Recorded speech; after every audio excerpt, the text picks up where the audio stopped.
तुम धनवान होकर के भी गरीब हो, लाचार हो, परेशान हो, दुखी हो, व्यथित हो, गुर्बत में जीते हो, दर दर की टोकरें खाते हो, दर दर पर जा करके गिड़गिड़ाते हो।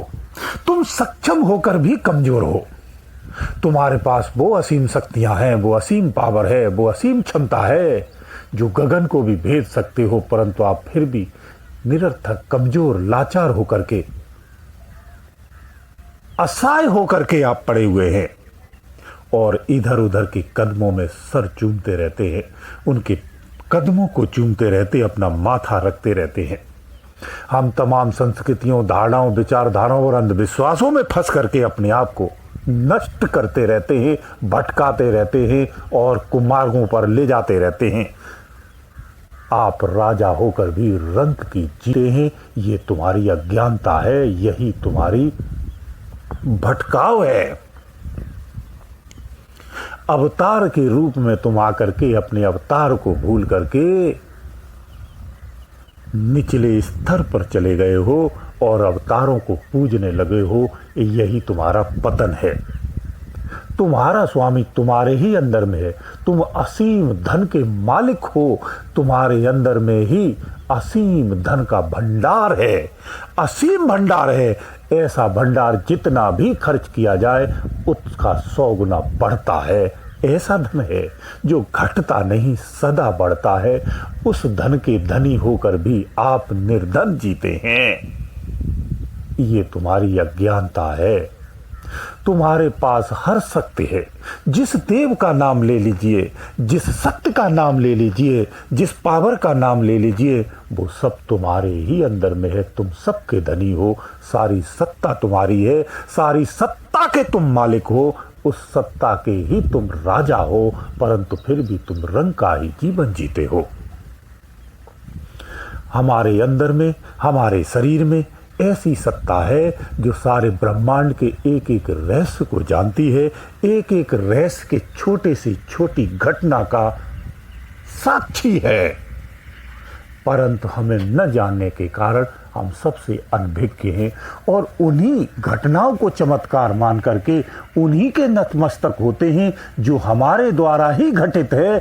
उसी घटना को हम चमत्कार मानते हैं, उसी घटना को अपना स्वामी मानते हैं और शरणागत हो जाते हैं। जब मालिक अपने घर को भूल जाता है तो वो अपने घर का नहीं, पड़ोसी का नहीं, किसी का नहीं रहता है। भूल बस वो अपने ही घर में अपनी ही नौकरी करता है। ऐसी अवस्था हमारी हो जाती है। संत जन आपको बार बार कहते हैं, समय समय पर संतों ने चेताया है आपको, आपके ही पावरों को, आपकी ही शक्तियों को, आपके ही उस बीटो पावर को जगाने के लिए हमेशा अथक प्रयास किए हैं, बार बार किए हैं और करते रहे हैं।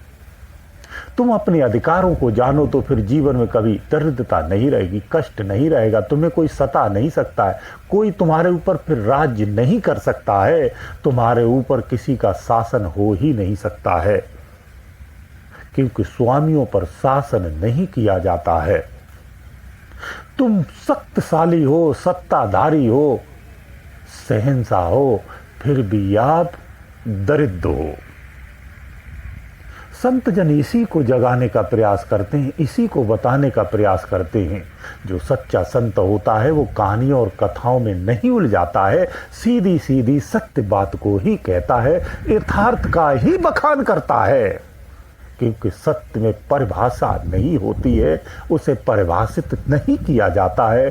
सत्य अपने आप में बिना परिभाषा का सिर्फ सत्य स्वरूप ही होता है। इसलिए परिभाषाओं में लंबा परिभाषा जोड़ करके उस सत्य का बखान नहीं किया जाता है।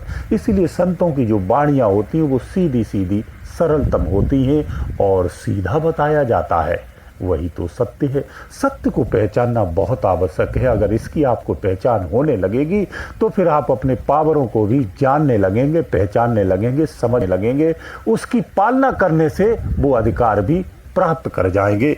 संतों की भी यही प्रेरणा रहती है, यही उद्देश्य छुपा होता है कि हर जीव को जगाया जाए और जगा करके उसे उसके मार्ग पर, उस सद्गति पर उसे ले जा करके स्थापित किया जाए। ये तुम्हारा जो शरीर है, इस शरीर के अंदर विज्ञानमय सत्ता है। इतने बड़े शरीर में इतनी बड़ी दुनिया है, इतना बड़ा विज्ञान है जो असीमित है। ब्रह्मांड की किसी भी चीज को आप इसी अंदर में प्रवेश कर करके जाना जा सकता है। इसके अंदर इतनी बड़ी दूरबीन लगी हुई है, अंदर ऐसी दूरबीन है, ऐसा मार्ग है, एक ऐसा लेंस है जिसके माध्यम से पूरी दुनिया का भ्रमण किया जा सकता है, पूरी दुनिया को देखा जा सकता है, पूरी सृष्टि के कण कण को समझा जा सकता है। इतना बड़ा तुम्हारे पावर है, अज्ञानता तुम इसे जानते नहीं हो। इसीलिए कहता हूं कि तुम्हारे द्वारा ही घटित घटनाओं को आप चमत्कार कहते हो। यही तो मूर्खता है। तुम उन शक्तियों को पूजते हो जो तुम्हारी ही है, तुम ही उनमें हो, स्वयं में ही स्वयं का ही पूजन करते हो, लेकिन अज्ञानता में करते हो। स्वयं में स्वयं का ही पूजन अगर ज्ञानमय अवस्था में करने लगो तो निज स्वरूप को प्राप्त कर लोगे और आप रंक से राजा, राजा से शहंशाह बन जाओगे। ये घटना आंतरिक है, अंतर से ही होती है। जो इस मार्ग पर चलता है, सुते से भी चलता है, अपनी श्रद्धा से भी चलता है, तो भी एक दिन शहंशाह बनता है, निश्चित बनता है।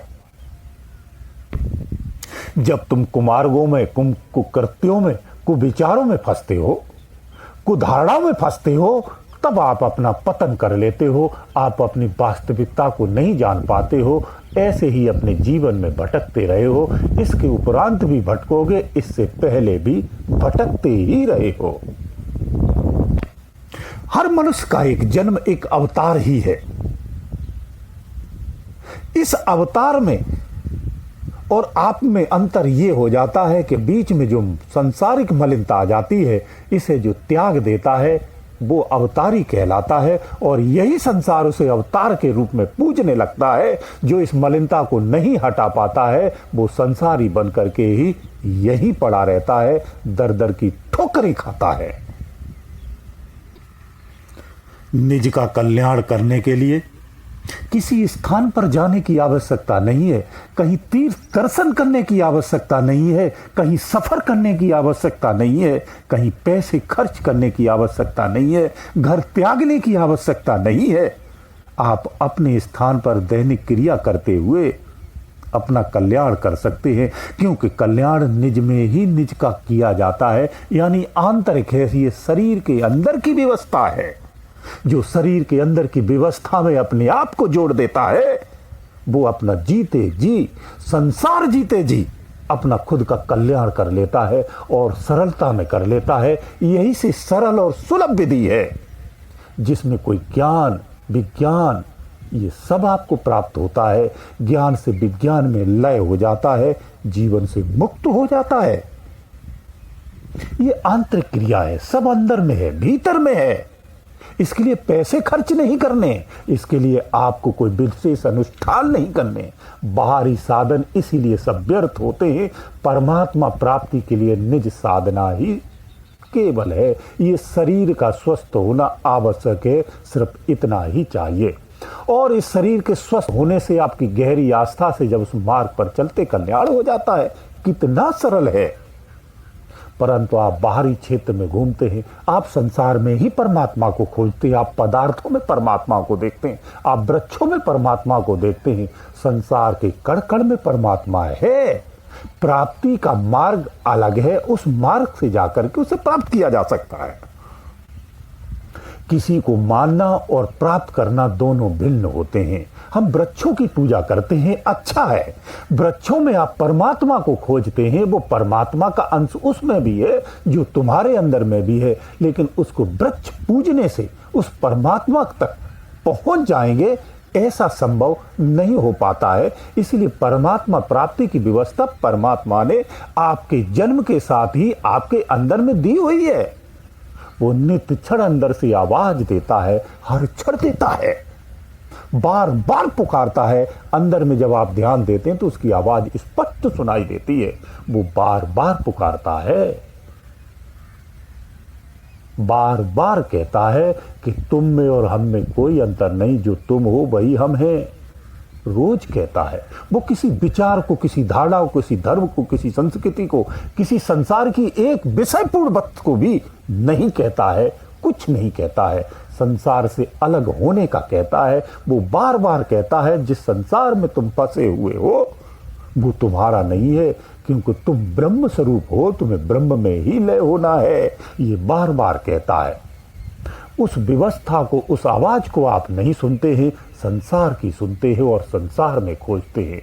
घर में रखी हुई वस्तु को भूल करके आप उसी वस्तु को संसार में, दुनिया में ढूंढते फिरते हैं। यही विडंबना है, यही अज्ञानता है, यही हमारी मूर्खता है। इसीलिए निज में खोजिए, निज में उतरिए, निज में झांकिए। मैं बार बार कहता हूं, जो साधक निज में झांकता है वही अपनी संपत्ति को जानता है, अपने अधिकारों को जानता है, अपने परम पिता परमात्मा को जानता है, स्वयं को जानता है, इस संसार के कण कण को जानता है। वो समस्त भ्रमों के परे हो जाता है और एक श्रेष्ठ परम पुरुष के रूप को धारण करता है। यही उसकी सद्गति होती है। इसलिए आपको अंतर में झांकना चाहिए, अंतर में ही देखना चाहिए। आपको बाहर के अनुष्ठानों में नहीं उलझना चाहिए। संसारिक क्रियाओं को, जीवन को जीते हुए सुखमय जीवन ही जीना चाहिए। सुखमय जीवन जीते हुए अंतर में उसकी स्थापना करिए, अंतर में अपने आप को स्थिर करिए। फिर आपको स्पष्ट हो जाता है कि मैं कौन हूं और मेरा जीवन किस लिए है और इस जीवन को कैसे जीना है। और अपनी सद्गति आप अपने हाथ से ही करते हैं। संसार का हर साधक अपना मार्ग स्वयं चुनता है और सद्गति भी प्राप्त करता है। अंदर में ही राम है, अंदर में ही कृष्ण है, अंदर में ही सतगुरु है, अंदर में ही सारी शक्तियां हैं, अंदर में ही सारा विस्तार है, सारा ब्रह्मांड अंदर में है।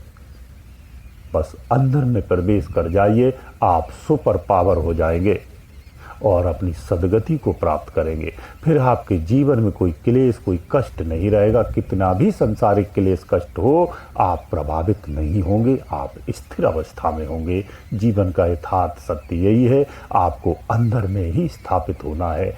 तुम्हारे ही शरीर में सब कुछ है, बस उसी में देखना है, उसी में स्थिर होना है, उसी को प्राप्त करना है। संसार में कहीं भी जाने की आवश्यकता नहीं है। गुरुदेव दयालु।